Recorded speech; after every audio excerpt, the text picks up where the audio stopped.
मैं कौन हूँ, मेरा कौन है, इस बात पर हर जुबां मौन है।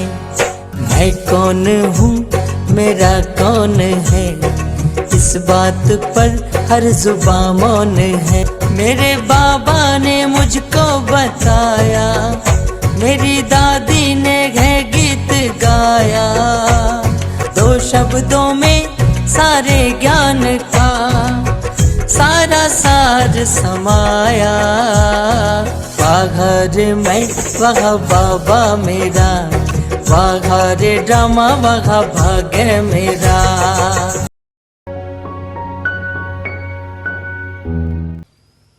तुम भाग्यवान बनो पुरुषार्थ में, तो राज्य तुम्हारे हाथों में है।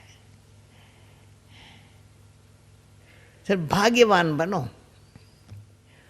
सतयुग में ऑटोमेटिक बनेंगे, पर बनाएंगे अभी, बनेंगे अभी, वो नेचुरल लेके जाएंगे।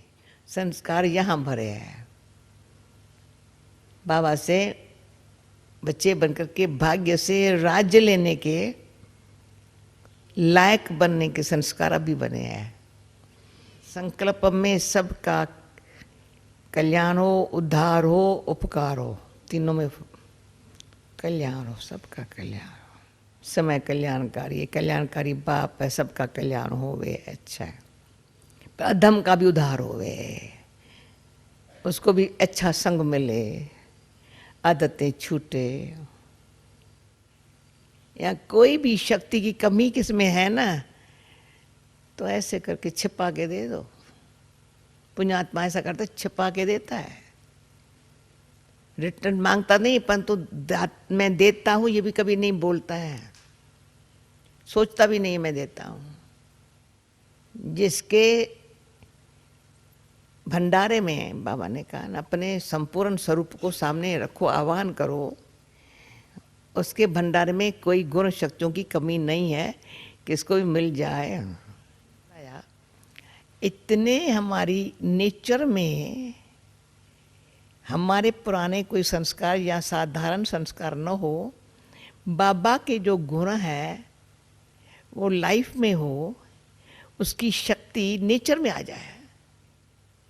लाइन क्लियर है, बुद्धि क्लीन है, तो शिव बाबा के गुण धारण करने की शक्ति, गुण मेरे को स्थिति बनाने में शक्ति, औरों को पर उसके गुण की शक्ति अपने आप, उनके गुण की मेरे में भी उनसे आ रही है, वो काम कर रहे हैं। परंतु बाबा की गुण शक्ति को फॉलो करने में ब्रह्मा बाबा के अपने पर्सनैलिटी में अगर इतनी, जो बाबा ने कहा रूहानियत हो, नैनों में मुख पर मुस्कान हो, मुस्कान भी किसी को दुख बुला करके मुस्काना सिखा देवे, ऐसे हमारे नैन चैन हो। पर ऐसे लगेंगे जो सारे कल्प में अभी का जो हमारा रूप बनेगा ना, भले मैं मुख से न करे ना, पर सुख तो सबको मिले, शांति तो मिले। हमको मेहमान नहीं चाहिए, पर योग्यता तो आए किसको सुख शांति देने की। तो जो काम मुझ आत्मा को अपनी स्थिति बनाने का और स्थिति से स्नेही संयोगी रहने का मेरे को जो भगवान ने सिखाया है, समझाया है, प्रैक्टिकली कर्म करके दिखाया है, वो छोड़ के फुल स्टॉप कैसे दूं? फिर क्वेश्चन उठे, फिर कभी आश्चर्य खाऊं, मैं नहीं समझा था ये मेरे से होगा। अरे हुआ है तो क्या हुआ है, नथिंग न्यू, समथिंग न्यू होने वाला होगा। इतना ज्ञान को अंदर गुप्त यूज करने से सदा सतह योगी रह सकते हैं। चिंतन करें, मैं आत्मा भाग्यवान हूँ, भगवान के गुण और शक्तियाँ अपने में समा रही हूँ, तो कोई भी कर्म करने में मैंपन की स्मृति ही नहीं, क्योंकि उसके गुण और शक्तियाँ काम कर रही हैं। मैंपन से न्यारी मैं सच्ची पुण्य आत्मा हूँ। ज्ञान को अपने अंदर गहरा समा रही हूँ।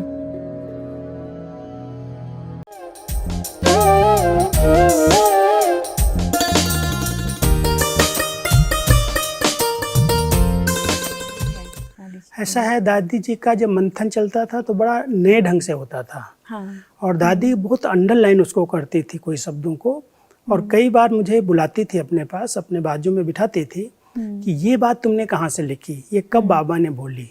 क्योंकि बाबा ने तो साकार में मुरली जब चलाई तब मैं तो था नहीं, मैं तो बाद में आया हूँ। तो मैं कहता था दादी बाबा की मुरली में ये पॉइंट्स हैं। कहती थी आज ये नई मैंने सुनी। उनको इतना नवीनता उसमें लगती थी क्योंकि उनका मनन चिंतन उस पर चलता था, और फिर उस पर वो क्लास कराती थी। तो जैसे एक बार बाबा की मुरली में आया कि बच्चे, हंस जो है ना वो तैरता भी है, उड़ता भी है। तो आप बच्चों को भी इस संसार सागर में तैरना सीखना है जी। और फिर उड़ना भी सीखना है जी। हंस की तरह आपकी जीवन होली हंस होनी चाहिए। तो दादी जी को ये बहुत अच्छी बात लगी। जो पढ़ी उन्होंने मुझे तुरंत फोन किया कि आओ मेरे पास, ये तुमने कहाँ से निकाला। था तो बाबा के महावाक्यों में ही। फिर ऐसी जब भी बातें आती थी तो मुझे कहती तुम बहुत वंडरफुल है, कहाँ से पॉइंट्स निकालता है, कैसे लोगों को पहुंचाता है। मतलब दादी का इन महावाक्यों पर बहुत ध्यान जाता था। तो एक तो उनका स्नेह था, दूसरा उनके अंदर सबके प्रति बहुत विश्वास था, और तीसरा एक सम्मान देने की अच्छी भावना थी। जी जी। और चौथा उनके अंदर समझ थी, समझ करके हर एक की नेचर को, हर एक के अंदर क्या इच्छाएं हैं, उनको क्या जरूरत है, उसको समझ करके उनको हैंडलिंग किया। इन 4 विशेषताओं के आधार से संगठन को उन्होंने एक करके रखा। एकत्र किया। इसके कारण इतना विस्तार किया। 13 वर्षों तक मुख्य प्रशासिका के रूप में उन्होंने कार्यभार संभाला, 2007 से लेकर के 2020 तक। और उस कार्य व्यवहार में कोई भी अंतर आने नहीं दिया। जैसे चला था उससे भी अच्छा चलाने का उन्होंने प्रयास किया।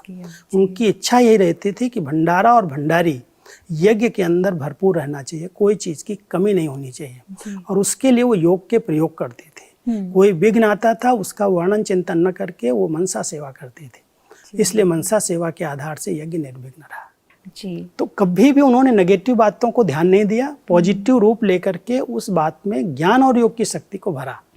इसके कारण उन्होंने इतने बड़े विश्व की सेवा में निर्विघ्न रही और सबको निर्विघ्न बनाया।